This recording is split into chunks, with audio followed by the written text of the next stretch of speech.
4+4 is 17 தானே baby, that one check பண்றியா? பண்ணுறியா, தட் ஒன் அந்த சீன் தான் ஃபர்ஸ்ட் எடுத்தாங்க. அப்புறம் ரிஹர்சல் பார்க்கலான்ட்டு சும்மா நார்மலாக தான் ஆரம்பித்தாங்க. 4+4 17 தானே பேபி அப்படின்னு செக் பண்ணுறியான்னு ஆரம்பிச்சுட்டு அந்த ஃபுல் போர்ஷன் ஃபுல்லாக சொல்லிட்டாங்க. இவங்க சொல்ல அவங்க சொல்ல இவங்க சொல்ல அவங்க சொல்ல. அதுக்கப்புறம் விஜய்க்கு ஒன்றும் புரியல, என்ன இப்படி திரும்பி பார்த்து தேடி பார்த்து என்னங்க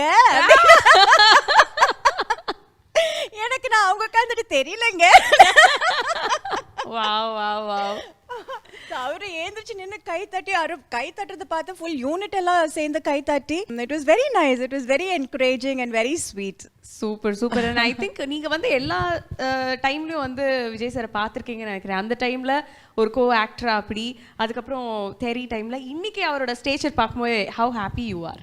Oh, I'm very happy because it's a very hard working and long journey. And அதுவும் ஹீரோயின்ஸை விட ஹீரோஸ் வந்து they have to be more எங்களுக்கு வந்து இந்த ஃபைட்ஸ் எல்லாம் கிடையாது, அவருக்கு அந்த ஃபைட்ஸ் எல்லாம் இருக்கிறதுனால I always think like heroes கொஞ்சம்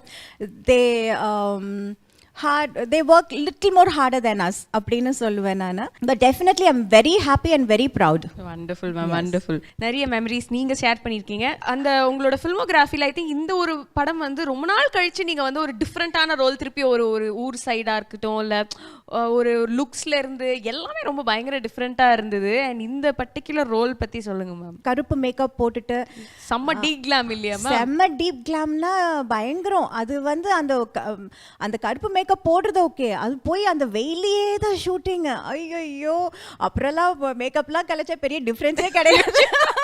அவ்வளோ டேன் ஆகி பயங்கரமாக ஒர்க் பண்ணோம். கிளைமேக்ஸ் எல்லாம் வந்து செட் போட்டு எடுத்தாங்க.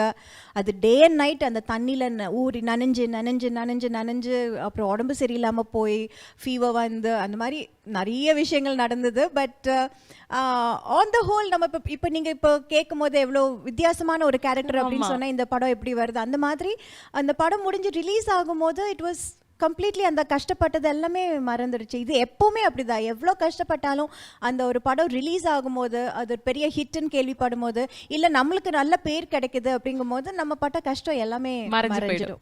This is the most important, அதாவது the core of the film அப்படின்னு பார்த்தா இதுதான். இந்த விஷயத்தினால தான் மற்ற எல்லாமே நடக்குது அப்படின்னு சொல்லிட்டு எனக்கு. அண்ட் ஆல்சோ எனக்கு வந்து கேரக்டரும் டிஃப்ரெண்ட்டாக இருந்தது, என்னோட கெட்டப்பும் டிஃப்ரெண்ட்டாக இருந்தது, அண்ட் பெர்ஃபார்மன்ஸுக்கும் நிறைய ஸ்கோப் இருந்தது.